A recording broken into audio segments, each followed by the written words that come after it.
अस्सलामुअलैकुम रहमतुल्लाहि व बरकातुहू। मैं नगीना नाज आज अपनी किताब बदलते रंग से आपको एक नया अफसाना सुनाने जा रही हूँ।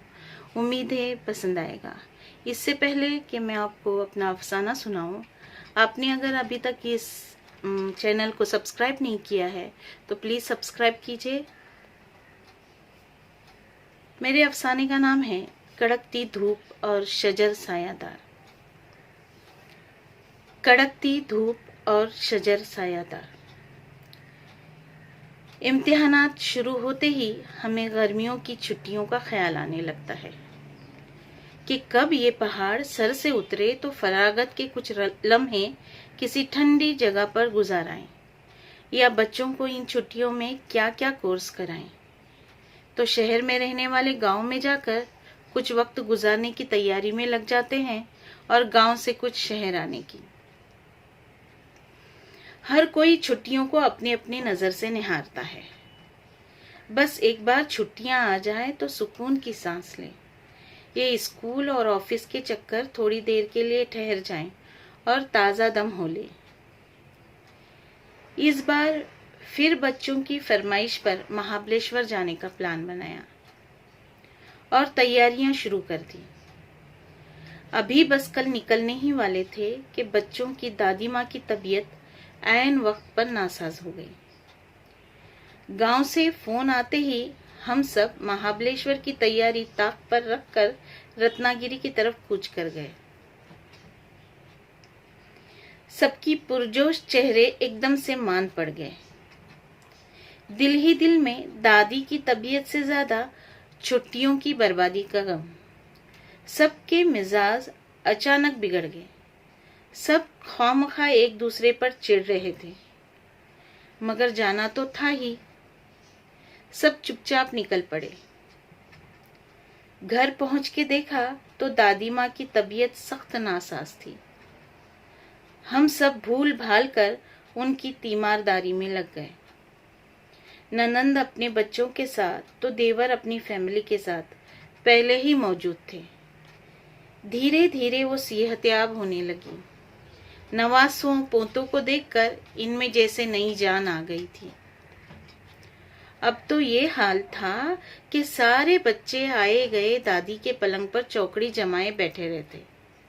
चाहे फुप्पू की डांट हो या चच्ची की, किसी के कानों पर जू तक नहीं रेंगती। दादी और दादू बच्चों को देखकर फूले नहीं समाते। दादू मौसमी फल और तरह तरह की मिठाइयां लाकर देते। दादी सब में बराबर बराबर तकसीम करती और मिल बांटकर खाने का हुनर सिखाती। शाम हो गई थी। मौसम बड़ा सुहाना था। सब आंगन में आकर बैठ गए। बच्चे और इनके सवालात, कोई बचा है क्या भला? यहाँ भी तरह तरह के सवालात से शोर मच गया।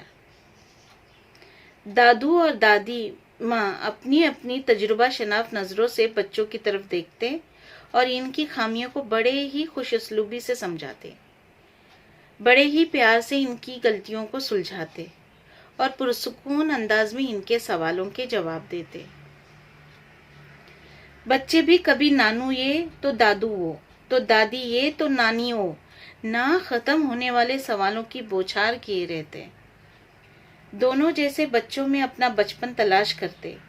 हम सब शहर में रहते थे, कभी कभार गांव आना होता।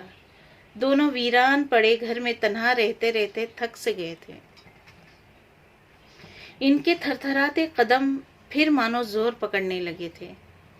मैं भी दूर खड़ी सोच रही थी कि छुट्टियों में घूम घाम कर रुपया पैसा खर्च करके चंद दिनों में वापस आकर फिर वही बात होती। लेकिन इन छुट्टियों में बच्चों ने एक दूसरे से मिलके रहना, मिल बांट के खाना, प्यार मोहब्बत से रहना, बड़ों की इज्जत करना और छोटों को प्यार करना, नई नई बातें सीखी। अरबी दुआएं और तलफ़्फ़ुज़ सही किए, वरना अंग्रेजी पढ़ते पढ़ते उर्दू और अरबी तो बस नाम को ही रह गई थी। बुजुर्गों के साथ वक्त गुजारना कितना अनमोल है। इनके आंखों की चमक बता रही थी कि बच्चों का साथ इन्हें कितना भाया है और बच्चों की चहक दादा दादी की शफकत और मोहब्बत का सबूत दे रही थी। जिन बातों को हम डांट कर भी नहीं समझा पाते थे, वो मोहब्बत से इन्हीं चुटकियों में समझा रहे थे। उनकी तजुर्बाकारी और दानिशमंदी वक्त की देन थी। हमारी आला पढ़ाई उसके आगे मान पड़ गई थी। ये खुशियाँ मैं खरीद के कहाँ से लाती? ये मासूम मुस्कान, प्यार और दुलार किस दुकान से लाती? इस बेगरज मोहब्बत का नैमुल बदल है क्या कहीं? छुट्टियां तो ये है, असली रिफ्रेशमेंट तो ये है। मैंने लंबी सुकून की सांस ली और मन ही मन मुस्कुरा पड़ी। जो जियारत के हो लायक वो बशर अच्छा लगा, जो जियारत के हो लायक वो बशर अच्छा लगा। घर के आंगन में मुझे बूढ़ा शजर अच्छा लगा, घर के आंगन में मुझे बूढ़ा शजर अच्छा लगा। शुक्रिया।